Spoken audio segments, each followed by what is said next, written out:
40 বছরের নবুয়ত পাওয়ার আগে আমার মায়ার নবী সত্যবাদী। নবীর মতো আল্লাহ আমিন কেউ নাই।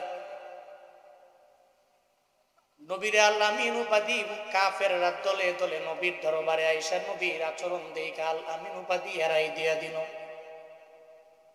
কই মুহাম্মদের মতো আল্লাহ আমিন বিশ্বাসী এই দুনিয়ার মধ্যে আর কেউ হতে পারে না, 2 নাম্বার কেউ হতে পারে না।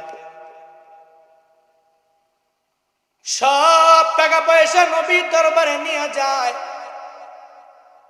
এই টাকা পয়সাগুলো নিয়ে নবীর দরবারে আমানত রাখে, বলে সবাই মাইরা দিলেও মায়ার নবী মারতে পারে না, মানে মুহাম্মদ মারতে পারে না। আবু জাহালের দরবারে যায় না, উতবার দরবারে যায় না, সাহেবার দরবারে যায় না।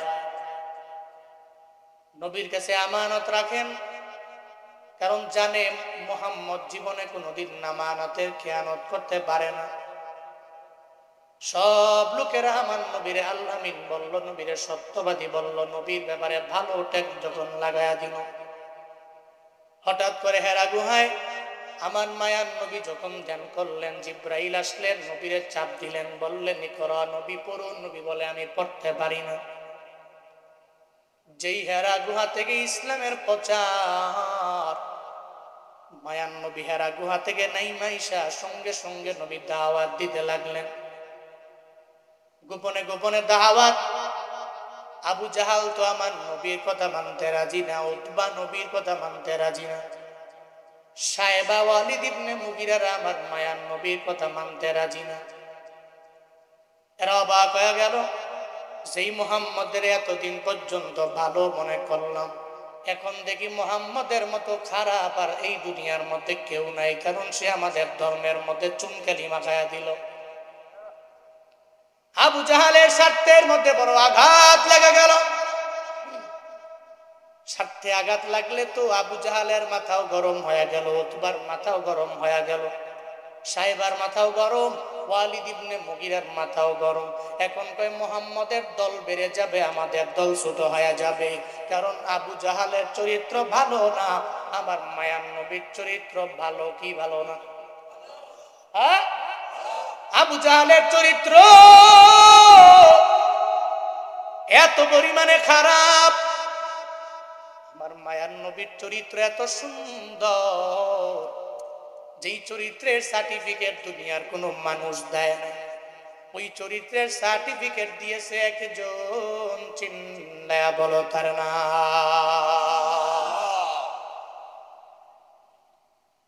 আবু জাহালের মাথা গরম হয়ে গেল। মুহাম্মদের দলের মধ্যে লোকের অভাব নাই, আমার দলের মধ্যে লোক থাকবে না, সব মুহাম্মদের দলের মধ্যে চলে যাবে। একটা পর্যায়ে রাগান্বিত ক্রোধান্বিত হইয়া আমার নবীর ব্যাপারে বলতে লাগলো, এই মুহাম্মদ, তুমি কবি, তুমি গণক, তুমি বানায়া বানায়া কথা বলা পছন্দ করো বেশি। একটা পর্যায়ে আমার মায়ার নবীরে বলতে লাগলো, তুমি হলো জাদুকর, তুমি জাদু ছাড়া কোনো কিছু দুনিয়ার মধ্যে বুঝো না, তুমি যাই বানায়া বানায়া বলো, বারবার তোমার আল্লাহর নামে তুমি বলো। একটা পর্যায়ে আমার মায়ার নবী আর মুসলিম যেই সমস্ত সাহাবায়ে কেরাম এদের সাথে খারাপ আচরণ যখন আরম্ভ করে দেয়, আবু জাহাল, উতবা, সাহেবা, ওয়ালিদ ইবনে মুগিরারা এরা খারাপ আচরণ যখন করতে লাগলো, এমন একটা হালাতে আমার মায়ার নবীরে যখন বারবার খারাপ ঠেক লাগায়, আবার পাশাপাশি আমার মায়া নবীর উপরে উটের নারী বুড়ির এই সমস্ত গুলো আমার নবীর উপরে চাপায়া দেয়। নবী সুন্দর করে দাঁড়াইতেও পারে না, বিভিন্ন সময়ে নবী কথা বললে ঠাট্টা করে, বিদ্রোহ করেও বিপদের মধ্যে পড়ার পরে ডিপ্রেশনের মধ্যে নবী পড়তে পারে না। ও জিবরাইল, যাও আমার নবীর দরবারে সূরা ইনশিরাহ নিয়ে যাও, আর নবীরে গিয়া জানায়া দাও, চিন্তা করার দরকার নাই, আমি আমার মায়া নবীর দাম এত পরিমাণে বাড়ায়া দিলাম। আমার নবীর দাম 40 বছর নবুয়তের আগে যেমন আমি আল্লাহ দিলাম, 40 বছর নবুয়ত পাওয়ার পরে মৃত্যু পর্যন্ত ওই নবীর দাম আমি আল্লাহ বাড়ায়া দিলাম। যাও, নবীরে কও, চিন্তা করার দরকার নাই, আবু জাহালরা কামিয়ে গেলি, উতবার কামিয়ে গেলি, সাহেবার কামিয়ে গেলি, ওয়ালিদ ইবনে মুগিরার কামিয়ে গেলি, এদের নাম নেওয়ার মতো কেউ থাকবে না, কিন্তু আমার নবীর তো সম্মান আমি বাড়াবো, মর্যাদা আমি বাড়াবো, সম্মান তো আমি বাড়াবো। আবু জাহালের নাম নেওয়ার মতো কেউ নাই, মুহাম্মদ সাল্লাল্লাহু আলাইহি ওয়াসাল্লামের নাম নেওয়ার মতো লোকের অভাব আছে। কথা বলতে হবে, অভাব আছে। আল্লাহ কয় নবী আমার চিন্তা নাই, সব দলের লোকের আপনাকে বারবার বারবার কটূক্তি করার পর আপনি চিন্তা করবেন না। সূরা ইনশিরার মধ্যে আমার আল্লাহ প্রথমেই হামজা ইস্তেফহামের মাধ্যমে তিনটা আয়াতের মধ্যে আমার আল্লাহ প্রথমেই জানায়া দিলেন, আলাম নাশরাহ লাকা সাদরাক।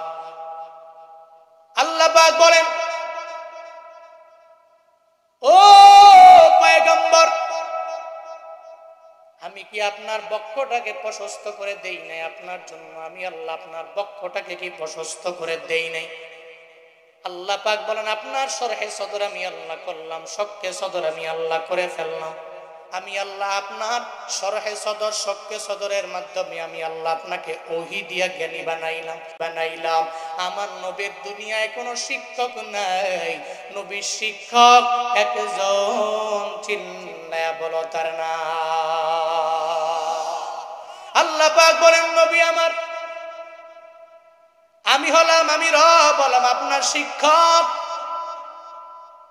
আল্লাহ পাক বলেন, আমি কি আপনার শরহে সদর করলাম না? মানে আমি আল্লাহ আপনার বক্ষটাকে কি প্রশস্ত বানাই নাই, বরং আপনার বক্ষকে আমি আল্লাহ প্রশস্ত করলাম, প্রশস্ত দিয়া ভরপুর করে দিলাম। শুধু তাই না, আমি আল্লাহ আপনাকে এমন নবী বানালাম, যেই নবীকে আমি আল্লাহ শরহে সদর করার মাধ্যমে, মানে সিনা চা করানোর মাধ্যমে এত পরিমাণে আমি আল্লাহ পবিত্র বানায়া দিলাম। আল্লাহ কয়, আমি আল্লাহ সারা দুনিয়াতে এমন কোন মানুষ নাই যেই মানুষটা চাইলে একটা মানুষের সিনা চাক করতে পারে, তার হৃদয়টাকে বের করে পবিত্র বানাইয়া, আবার হৃদয়টাকে, বুকটাকে সিরা, আবার ওই বুকের ভিতরে হৃদয়টাকে ঢুকায় আবার সেলাই করতে পারে।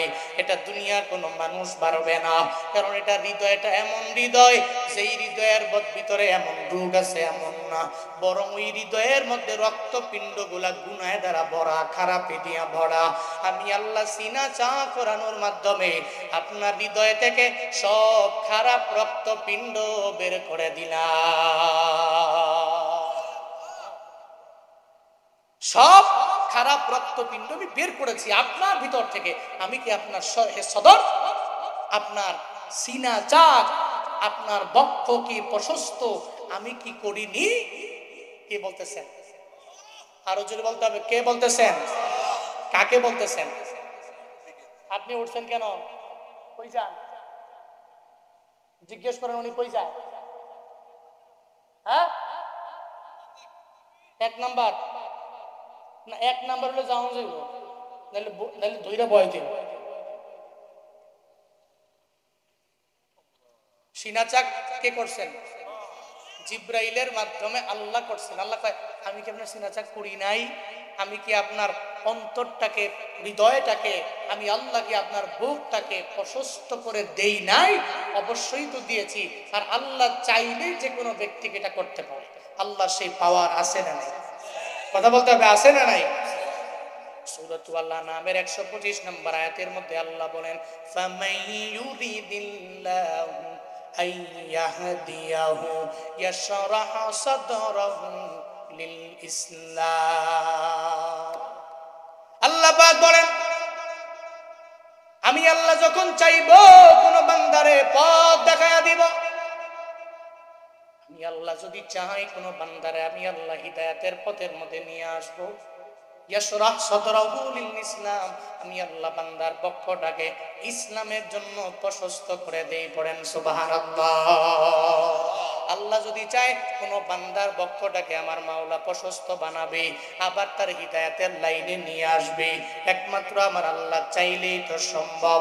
দুনিয়ার সমস্ত মানুষেরা চাইলেও সম্ভব হবে না, কারণ হিদায়াতের লাইনে তো আল্লাহ আনতে পারে, নবী আনতে পারে না, দুনিয়ার কোনো সাহাবায়ে কেরাম আনতে পারে না, দুনিয়ার কোনো ওলি আনতে পারে না, দুনিয়ার কোনো কুতুবেরা হিদায়াতের লাইনে আনতে পারবে না। আমি বক্তা কেন, দুনিয়ার সব স্কলাররা যদি আপনারা আইসা বারবার বয়ান করে, এই মানুষেরা নামাজ কেন পড়ো না, কেন রোজা রাখো না, কেন আমলের লাইনে অগ্রগামী হয়ে যাও না, বক্তা কেন, দুনিয়ার সমস্ত পীরেরাও যদি আইসা বয়ান করে, ওই পীর হেদায়াত দিতে পারবে না। কারণ হেদায়াত দেওয়ার মালিক পীর না, হেদায়াত দেওয়ার মালিক একজন, চিল্লায়া বলো তার না। হযরতে বেলালের দিকে দেখো, যেই বেলাল এত পরিমাণে দামি হয়ে গেল, বেলাল কালো হওয়ার পরে হযরতে বেলালের দাম এত পরিমাণে আল্লাহ বাড়ায়া দিলেন। কত পরিমাণে দাম বেড়ে গেল, নবীজি মেরাজে গেলেন, যা শুনে রে কার জানি হাঁটার আওয়াজ। নবী কয় জিবরাইল, কার হাঁটার আওয়াজ পাওয়া যায়? নবী গো, হযরতে বেলালের হাঁটার সাউন্ড পাওয়া যায়। যেই বেলাল দামি হয়ে গেল, কিন্তু নবীর বাড়ি থেকে আবু জাহালের বাড়িটা দূরত্ব অনেক বেশি বাবা, এমন না।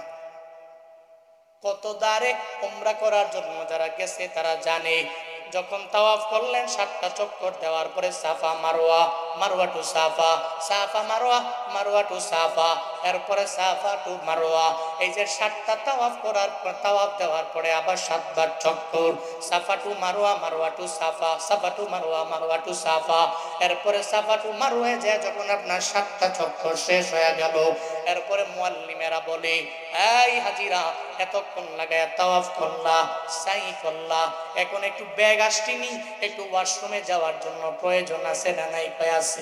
কয় একটু যাও, একটু দূরে গেলি হাম্মাম আবি জাহাল পাওয়া যাবে, ওইটা আবু জাহালের বাড়ি, ওই জায়গার ভিতরে যায় তুমি ওয়াশরুমের চাপ না আসলেও ইচ্ছা করে হলেও প্রস্রাব করো, আর না হয় 2 নাম্বার করো। আবু জাহালের বাড়িটা থেকে আমার মায়া নবীর বাড়ি কত পরিমাণে নিকটে জানোনি? এত অল্প জায়গা, এই অল্প জায়গা হওয়ার পরেও মায়া নবী দাওয়াত দিয়ে দিলেন, কিন্তু আবু জাহালের কপালে হিদায়াত নাই। বেলাল এত দূর থেকে আইসা নবীর হাতে কালেমা পয়রা দামি হয়ে যায়। এর মানে বোঝা গেল, কাছে হইলে, দাঁড়ে হইলেই ওই ব্যক্তি হিদায়াত পাবে এমন না, কারণ হিদায়াত দেওয়ার মালিক কে? আর জোরে বলতে হবে কে?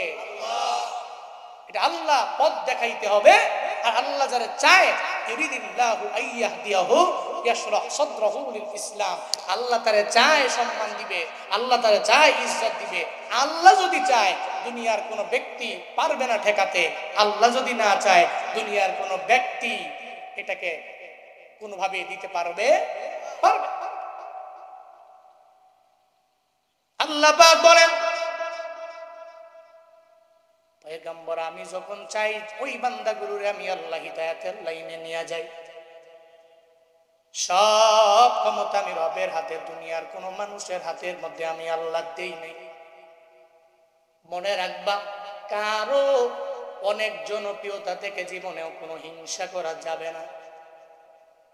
মিজানুর রহমান আল আজহারি আমার বাংলাদেশের সম্পদ, আল্লাহ পাক তার এত পরিমাণে সম্মানী বানাইলো, আল্লাহ পাক তার ইজ্জত এত পরিমাণে বাড়াইয়া দিল রে বাবা। এই যে গতকালকের কক্সবাজারের পেকুয়ার প্রোগ্রাম দেখলে এটা কল্পনাই করা যায় না।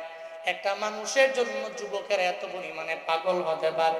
বাংলা ভাষাভাষী মানুষেরা সারা বিশ্বের যে কোনো প্রান্তে আছে না কেন, সব এই মানুষটার জন্য পাগল করা হয়ে যায়। এই যে গতকালকের আগের দিন আমার প্রোগ্রাম তো ছিল বগুড়ায়, ওখান থেকে শেষ করে যখন আমি ঢাকায় যাব গাজীপুরের আগে, হঠাৎ করে চা পান করার জন্য আমি এক জায়গায় নামলাম। আমারে বলতেছে, হুজুর আজারির মাহফিলে যাবেন কিনা? আমারে বলেন, যদি যান আপনার গাড়ি দিয়ে আমারে নিয়ে যান। একটা চায়ের দোকানদার এই হুজুরের জন্য এত পরিমাণে পাগল বাড়া কেন?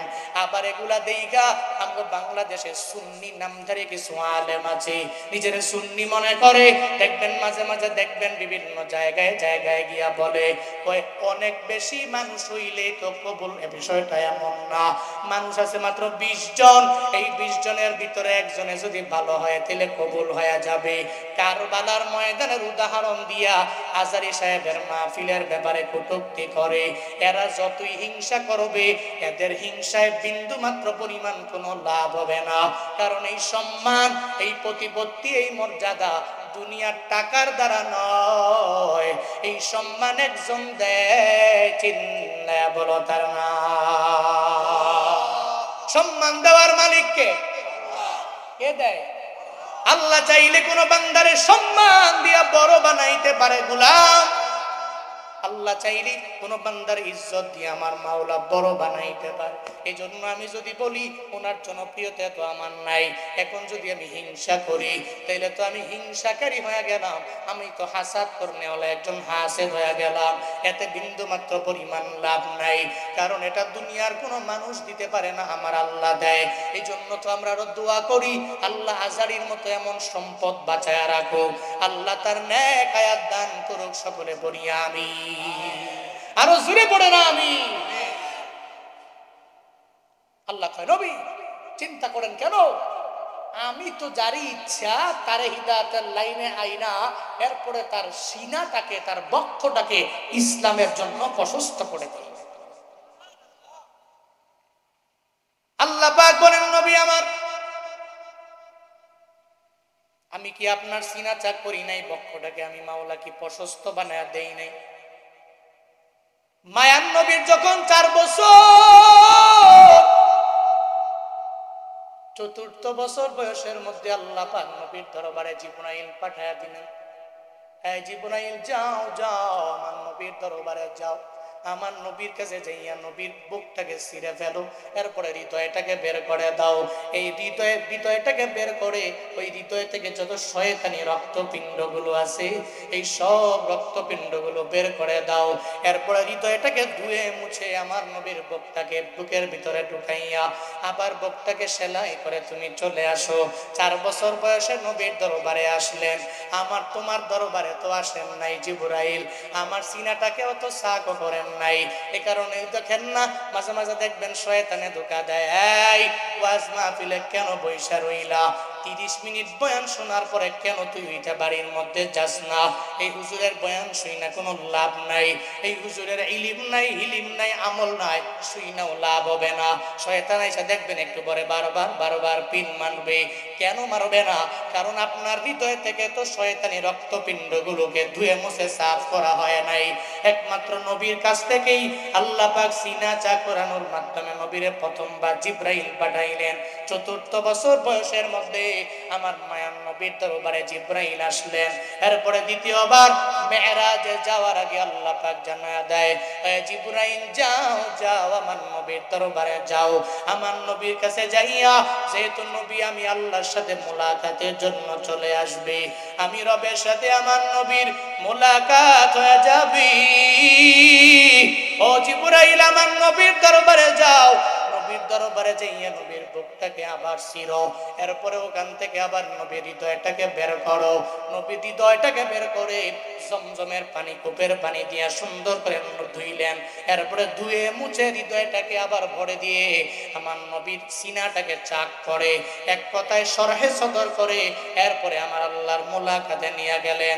আল্লাহ কয় নবী আমার, দুনিয়ার কোন মানুষের বেলায় আমি এমন করি নাই, আর আপনাকে কি আমি আল্লাহ ছেড়ে দিব?